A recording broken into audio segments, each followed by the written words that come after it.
So guys, galing lang po ako dito sa aking terminal ngayon. So ngayon po is tapos na kasi hindi ako pwedeng mag video. Hindi ako pwedeng mag video doon sa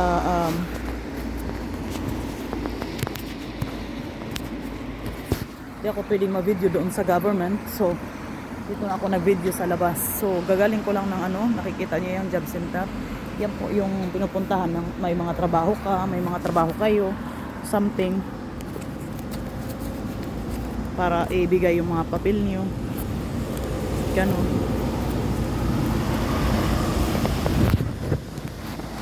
So, ngayon naman po is magta-travel tayo papunta na sa another city.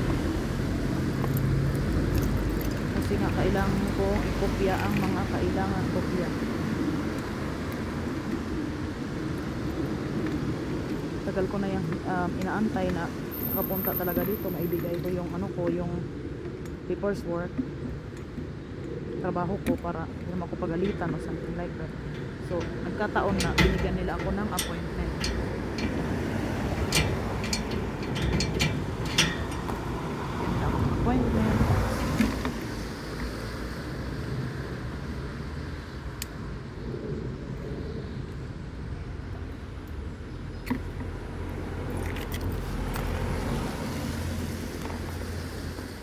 Wait lang guys, kasi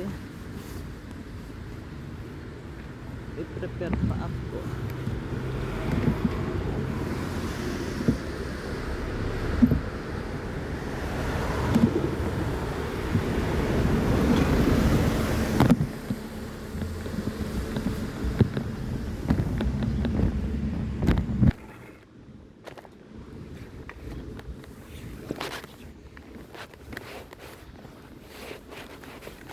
So, ano po tayo ngayon kasi punta na tayo sa mall. Punta na tayo sa mall. Babike lang po ako, buti nga may holder ako sa phone ko na hindi ko siya hahawakan during my biking. So, nagawa ko na po ang dapat kong gawin sa aking mga papers. Ang problema lang ngayon is siyempre dahil nalit tayo ng pagbigay ng mga papers. So at the same time po ay magbabayad po tayo balik. We need to pay back the rest. Kasi nga po pag nalilate ka dito magbigay ng mga papers, kunyari nalate ka magbigay ng papers mo, tapos bigyan ka na ng ng government ng pera, tapos ikaw na magtrabaho ka, tapos dumating din ang pera sa'yo. So siyempre ibabalik mo yon yung kalahati naman. So kailangan mo ibalik sa kanila at sa inyo ang kalahati. Kasi pag nagtatrabaho ka, pag galing ka kasi sa government, pag magtatrabaho ka, 80% ang kukunin sa'yo. Yung parang nagtrabaho ka lang para sa kanila nga. Nagtrabaho ka lang. Pero yung doon, yung bakit nagtatrabaho ako? Kasi nga, normally, sabi nila, may mga anak ka na, hindi mo na kailangan magtrabaho. Mag-antay ka na lang ng government money. Hindi ako ganun. Gusto ko kahit po na may government sa akin, suporta sa akin ng government, kailangan ko pa rin kumayod. Hindi lang para magkapera ako, hindi lang gun. Hindi yun ang inaano ko, hindi yung pinupunto ko. Kasi pag nasa bahay lang ako, parang maano yung utak ko. Puno ng utak ko sa kalilinis ng bahay, ganito, cooking lang sa mga bata.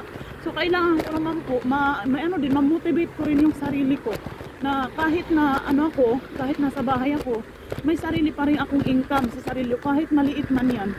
At least nakakalabas ako, na may pumapasok din ng mga informasyon sa utak ko para din po maayos, para din po mapaayos na rin po ang pagsasalita ko sa German, ganun, ma-perfect. Kasi hindi naman habang panahon naaasa tayo sa gobyerno, di ba? Hindi naman habang panahon, habang malakas ka pa, gamitin mo yung lakas mo para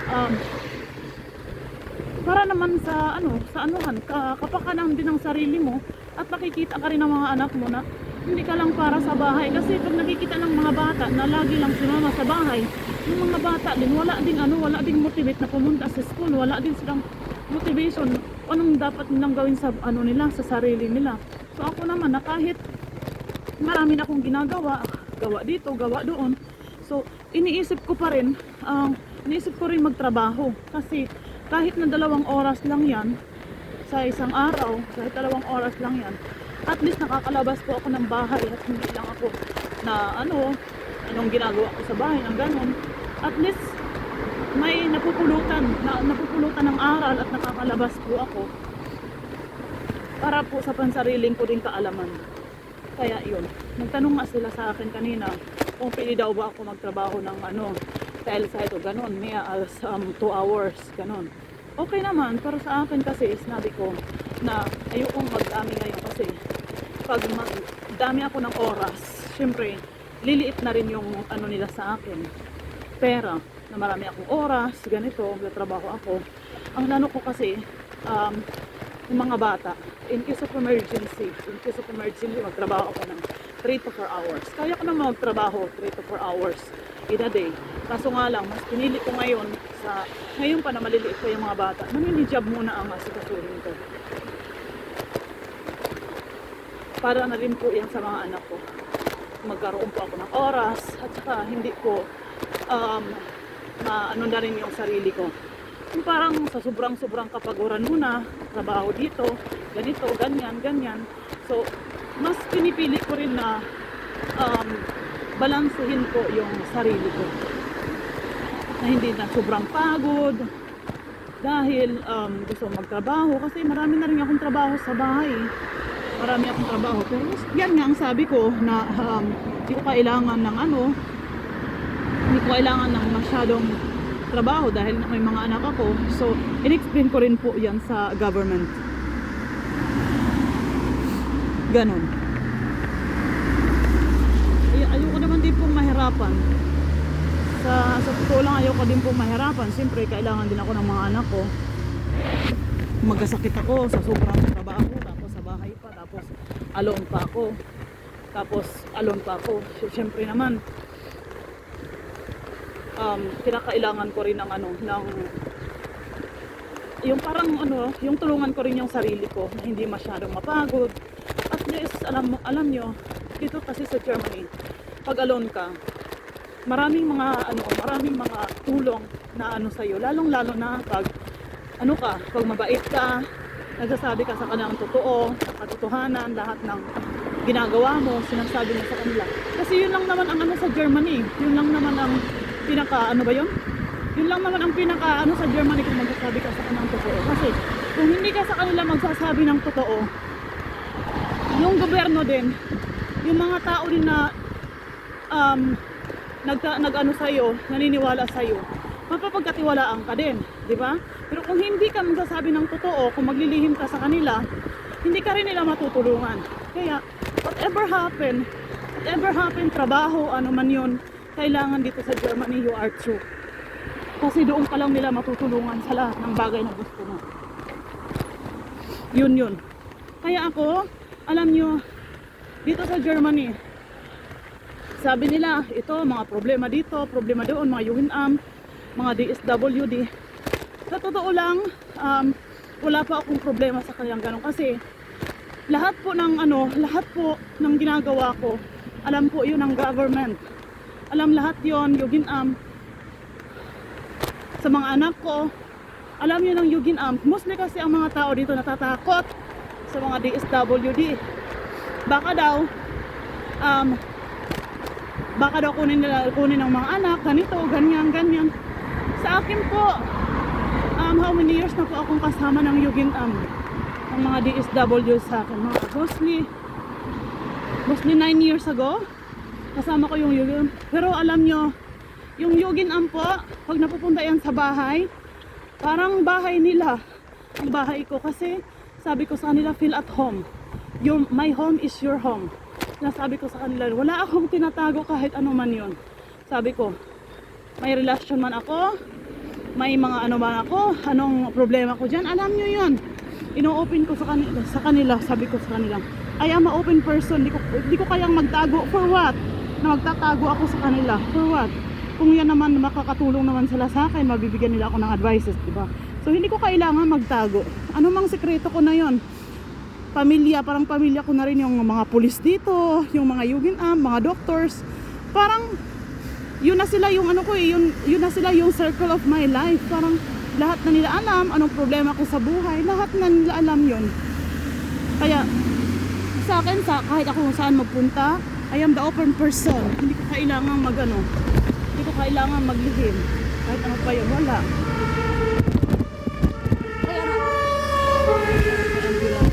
Kaya natutuwa po dito yung mga ano sa akin, yung mga government, yung mga DSWD, yung mga doctors, yung mga police, because I cannot keep a secret. I need to tell the truth, whoever is that. Ano man yung mga problema na yan, nagsasabi po ako. Kaya yung ano ko, kahit saan ako pumunta, parang ano sa akin, parang I don't care, di ba? Parang wala akong tinatago, ganon. Kahit saan ako pumunta, I am free. Kasi ganon nga yun. Pag wala kang kinatatakutan, pag wala kang taong na nag-ano ka ng mga sikreto, hindi ka dapat matakot. Kasi kung may mga sikreto ka na, siyempre matatakot ka sa buhay mo. No, bakit? 'Di ba? Kaya ako pinili kong maging open person sa buong tao. Kasi para maano din sa akin, parang pag nagtatago ka kasi, alam niyo, pag nagtatago ka kasi, parang nakikip mo 'yon sa heart mo na, ano ba to? Bakit di ko masabi? Pero kung wala kang tinatago sa mga tao, parang easy sa'yo to live your life kahit saan ka pumunta. Ganon ang tao pag walang tinatago or may tinatago ka man. Iba po yung feeling ng may tinatago ka at wala kang tinatago sa isang tao o sa mga tao. Saka open-minded po ako. Hindi lang po sa open person ako. Open-minded po ako.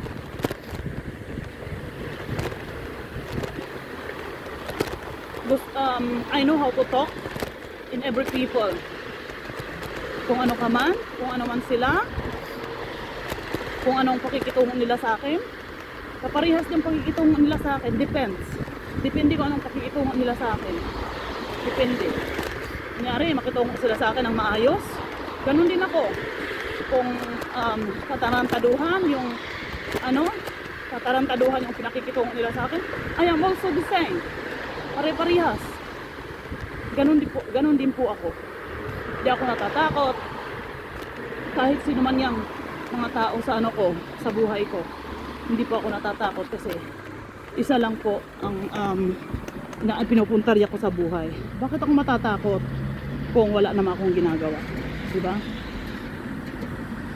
At saka, isa pa, wala kang dapat katakutan kasi pag wala ka namang ginagawa sa kapwang tao mo, hindi ka dapat matakot. Sino pa yan? Lawyer man yan, police man yan, doktor man yan, o mga ba yan?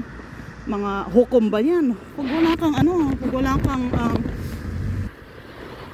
wala kang inaano na tao, tinatapakan na tao, hindi mo kailangan matakot. Kahit anong estado ng buhay ng mga tao makakaharap mo, hindi mo kailangan matakot. Respeto. Ang inaano ko lang doon, ang pinupunto ko lang doon is yung yung respeto ng isang tao. Kung paano ka makitungo sa isang tao, ganon din po sa'yo makikitungo isang tao sa pamamagitan ng respeto mo. Yun ang yun ang na-feel ko sa experience ko sa buhay nung nung sumabak ako ng iba-ibang tao, iba-ibang estado ng mga tao, na alam ko na kaya kong makipagsapalaran, kaya kong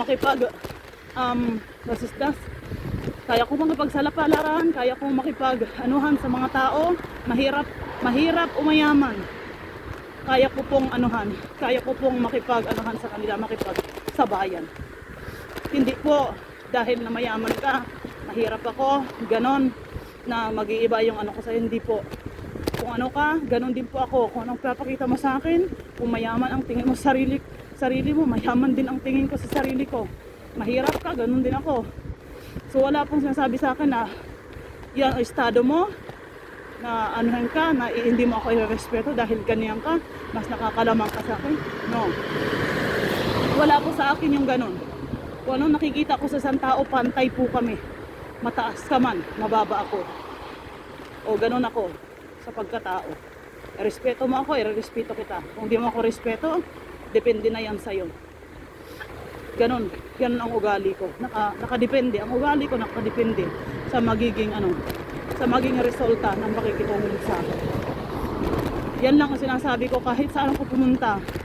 Kahit saan ako pumunta, yan lang din ang sinasabi ko sa sarili ko. I-respeto niyo man ako, makikita niyo yung respeto. Doble pa sa ipapakita niyo sa akin. Pero kung hindi niyo ako respeto, makikita niyo rin yung respeto na hindi niyo inakalain na sino ko. Yun din. Diba? Ganun naman tayo eh. Hindi naman natin kailangan anuhan yung sarili natin. Mahirap man tayo, mayaman. Hindi natin kailangan magpanggap. Pakita mo kung sino ka. Maging totoo ka sa tao. Kasi yun lang ang magiging hakbang patungo sa pupuntahan mo. Ganun lang kadali yun. Alam ko, hindi sa lahat ng tao madali. Pero alam nyo, sa isang advice ko lang, na pag nagsasabi ka ng katotohanan, naninindigan pa rin ang lahat.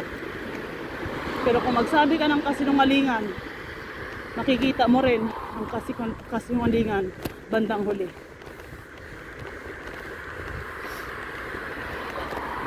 Kaya ako, kahit ano man yan,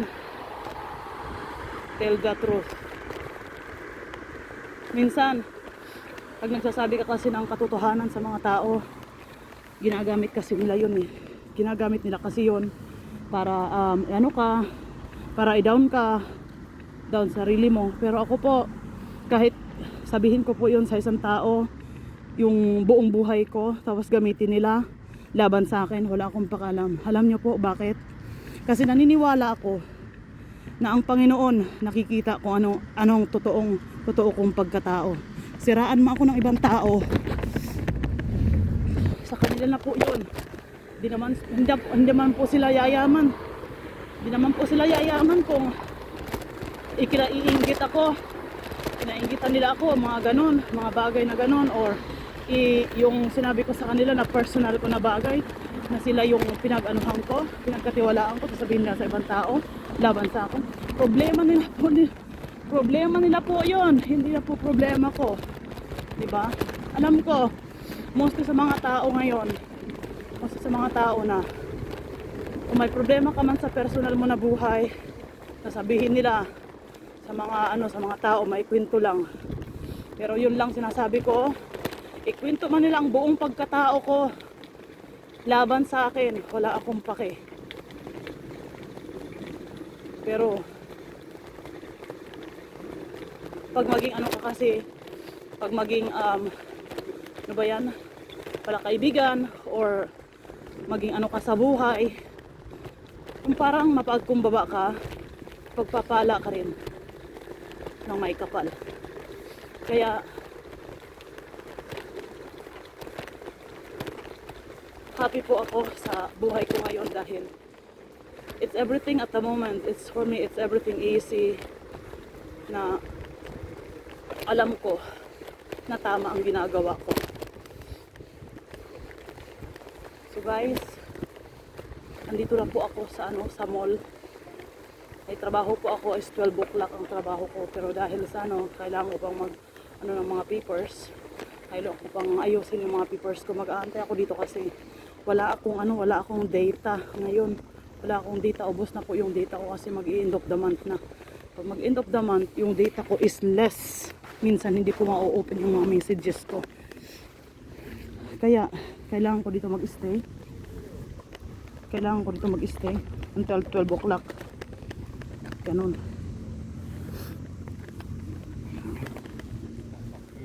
Ay, ganun ako. Dumating na po ako dito.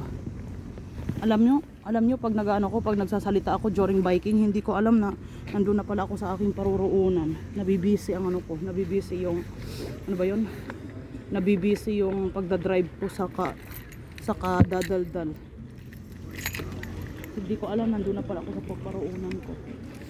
Pero happy ako ngayon dahil alam nyo na kahit matagal ko na yung hindi ibinibigay yung ano ko, yung paperwork ko, pero naintindihan niya pa rin, naintindihan pa nila ako. Naintindihan pa rin nila ako. Ano ba to? Naintindihan nila ako.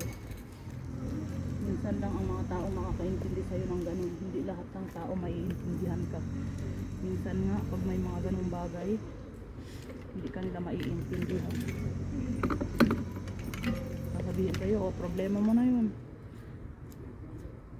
Pero dahil nga natutuo ka sa kanila,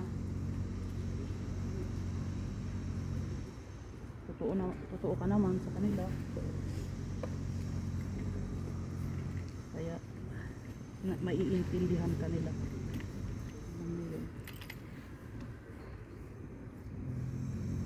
Ay,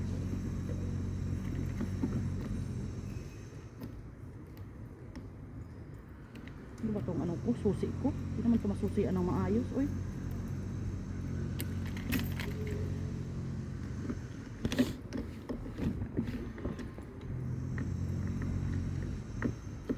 ayaw ko pa naman nun ng bago ko tong bili na susi na to. Hindi maano, hindi siya kailangan talaga ng oil. Kahit yung mga gamit kailangan ng oil. Kasi minsan pag nasusobrahan na, kailangan din ng ano.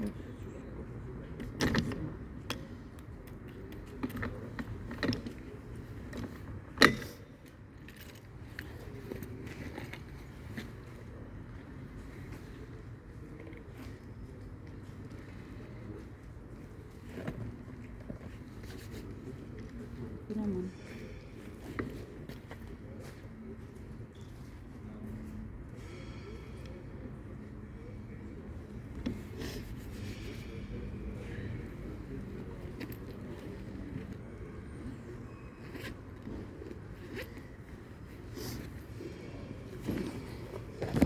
So guys, dito naman tayo, punta na tayo sa mall ngayon. Dito na ako sa mall. Dito naman tayo magtatambay. Punta tayo sa food court. Di naman ako kakain kasi nagfa-fasting kasi ako ngayon. So tayo magtambay sa taas. Tadang!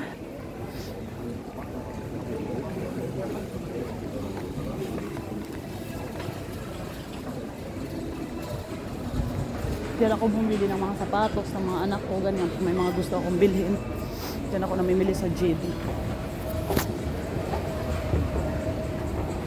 Tayo sa escalator. Nandiyan po yung trabaho ko. Nakikita nyo yung blue bricks na yan? Yan po yung trabaho ko. Mamaya tayo dyan pupunta. Pero hindi pa ngayon. Siguro sa mga another vlog natin. Ngayon hindi pa. Sa next generation natin. Pero hindi mo ako na magpapakita kay Lana kasi sabihin niya na sa ngayon hindi mo na ako magpapakita sa kanya. Andan yun yung trabaho ko. Ayan, nakikita nyo yung trabaho ko. Yung blue bricks na yan, yan ang trabaho ko. Nandun yung ko, yung kaibigan ko andan na. Ako naman, di ako muna ako papasok dyan siyempre. May oras pa kasi ako. So muna ako ng mga papers ko. Mag-rest muna ako. Tapos mamaya na ako pag mga 12 o'clock, mga 5 minutes before 12. So kailangan ko ng sa ngayon I am busy for something.